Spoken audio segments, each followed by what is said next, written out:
ایک بڑے سے جنگل میں بہت سارے پرندے رہتے تھے۔ وہاں ٹونی چڑیا اور رانو چڑیا بھی رہتی تھی، جو کہ آپس میں بہنیں تھیں۔ ٹونی چڑیا بہت ہی غریب تھی، پر اس کا دل بہت بڑا تھا۔ وہ اپنی حیثیت کے حساب سے دوسرے پرندوں کی مدد کرتی، اور جبکہ رانو چڑیا بہت ہی امیر تھی، پر وہ تو بہت ہی سخت دل اور لالچی تھی۔ ایک دن رانو چڑیا کے پاس ایک غریب پرندہ آتا ہے۔ بہن، اگر کچھ کھانے کو ہے تو دے دو، بہت بھوک لگ رہی ہے، یا پھر کچھ پیسے دے کر میری مدد کر دو۔ کیا ہے غریب کبوتر، چلو جاؤ یہاں سے، پتہ نہیں کیوں مانگنے آ جاتے ہیں۔ میری بات غور سے سنو، آج کے بعد مانگنے کے لیے میرے گھر پر بھول کر بھی نہیں آنا۔ رانو چڑیا غریب کبوتر کو غصہ کر کر بھگا دیتی ہے، کیونکہ امیر ہونے کی وجہ سے اس میں بہت ہی غرور اور گھمنڈ آ گیا تھا۔ ایک دن جنگل میں گہرے بادل آ جاتے ہیں اور بہت تیز ہواؤں کے ساتھ طوفانی بارش شروع ہو جاتی ہے۔ ہوا اتنی تیز ہوتی ہے کہ ٹونی چڑیا کا کمزور گھر تیز ہوا سے گر جاتا ہے اور ٹونی چڑیا ایک درخت پر بیٹھ جاتی ہے۔ ارے یہ کیا، میرا یہ گھر بھی ٹوٹ گیا، اب میں کہاں پر رہوں گی؟ ایسا نہ ہو کہ بارش رکے ہی نہیں اور جنگل میں چاروں طرف پانی بھر جائے۔ پھر ٹونی چڑیا مٹھو طوطے کے پاس جاتی ہے اور مٹھو طوطے کو کہتی ہے، مٹھو طوطے، میرا گھر بارش میں گر گیا ہے، جب تک بارش رکتی نہیں ہے تو مجھے اپنے گھر میں رہنے دو، جب بارش رکے گی پھر میں اپنا گھر بنوا لوں گی۔ نہیں ٹونی چڑیا، گھر میں میرے اور ہریالی کے بعد کسی اور پرندے کی جگہ نہیں ہوتی، کیونکہ تمہارے سامنے ہی ہے کہ میرا گھر کتنا چھوٹا ہے۔ مٹھو طوطے کے منع کرنے کے بعد ٹونی چڑیا جنگل کے دوسرے پرندوں کے پاس جاتی ہے، پر کوئی بھی پرندہ ٹونی چڑیا کی پریشانی کو نہیں سمجھتا۔ اب میں اتنی تیز بارش میں کہاں جاؤں؟ سب نے تو میری مدد کرنے کو منع کر دیا ہے۔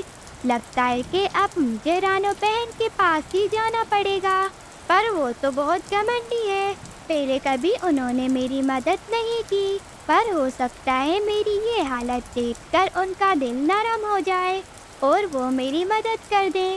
پھر ٹونی چڑیا وہاں سے رانو چڑیا کے گھر جاتی ہے۔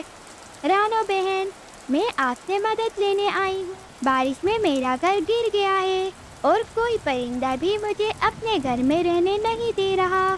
اگر آپ مجھے اپنے گھر میں رہنے دیں تو آپ کا احسان ہوگا، میں بارش رکتے ہی چلی جاؤں گی۔ مجھے پتا تھا تو غریب میرے پاس کام سے ہی آئی ہوگی۔ اگر بارش میں گھر گر گیا تو میں کیا کروں؟ چل چل اب نکل یہاں سے، شکر کر تو میری بہن ہے، اگر بہن نہیں ہوتی تو مار مار کر گھر سے باہر نکال دیتی، آئی تو ایسے ہے جیسے گھر اسی کا ہو۔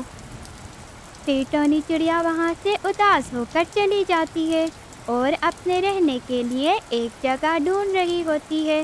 کچھ دیر بعد ٹونی چڑیا کو ایک درخت دکھتا ہے اور ٹونی چڑیا اس درخت میں چلی جاتی ہے۔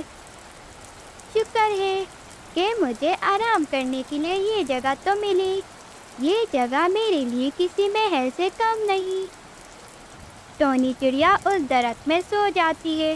کچھ دیر بعد جب بارش رکتی ہے تو ٹونی چڑیا کو کسی کی آواز آتی ہے، بچاؤ، بچاؤ، کوئی میری مدد کرو، کوئی میری جان بچاؤ، بچاؤ۔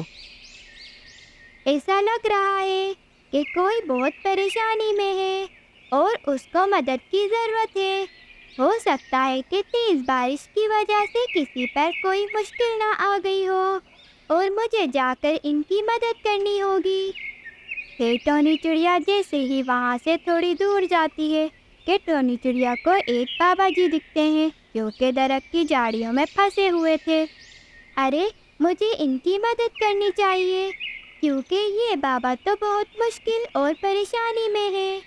پھر ٹونی چڑیا بڑی مشکلوں سے بابا جی کے اوپر سے وہ جھاڑیاں ہٹاتی ہے اور بابا جی اٹھ کر ایک درخت کے ساتھ ہی بیٹھ جاتے ہیں۔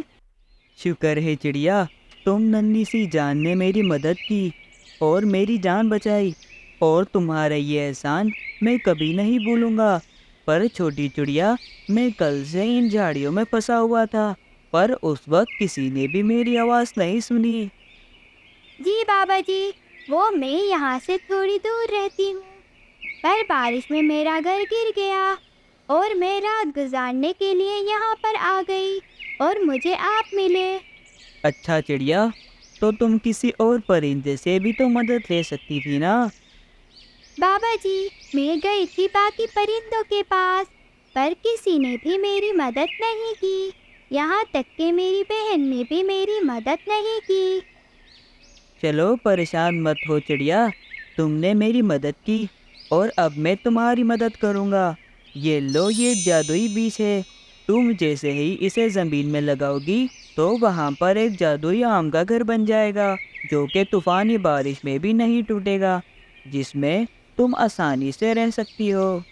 پھر ٹونی چڑیا وہاں سے جا کر وہ بیج زمین میں بو دیتی ہے اور صرف چند سیکنڈوں میں ہی وہ جادوئی بیج ایک آم کے گھر میں بدل جاتا ہے، جس سے ٹونی چڑیا بہت خوش ہوتی ہے۔ پھر ایک دن جنگل میں طوفانی بارش شروع ہو جاتی ہے اور طوفان آنے کی وجہ سے جنگل کے سب پرندوں کے گھر گر کر ٹوٹ جاتے ہیں اور سارے پرندے بھی رہنے کے لیے ایک محفوظ جگہ ڈھونڈ رہے ہوتے ہیں کہ ان سب کو ایک گھر دکھتا ہے۔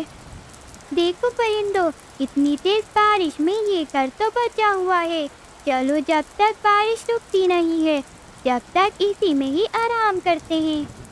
سارے پرندے اس گھر میں جا کر ٹونی چڑیا کو دیکھ کر حیران ہو جاتے ہیں، کیونکہ ٹونی چڑیا تو بہت ہی غریب تھی اور اسے اپنے گھر میں کچھ دن گزارنے کو کہتے ہیں تو ٹونی چڑیا کسی کو بھی منع نہیں کرتی۔ جی جی پرندوں، آپ سب یہاں پر رہ سکتے ہو، کیونکہ مجھے پتہ ہے کہ آپ کے ساتھ کیا مجبوری ہے، کیونکہ میرے پر بھی یہ وقت گزرا ہے۔ پھر ٹونی چڑیا سب پرندوں کو اپنے گھر میں رہنے دیتی ہے، کیونکہ وہ سمجھتی تھی کہ اگر کوئی ہمارے ساتھ برا کرے گا اور ہم بھی اس کے ساتھ برا کریں گے تو دونوں میں کیا فرق ہوگا۔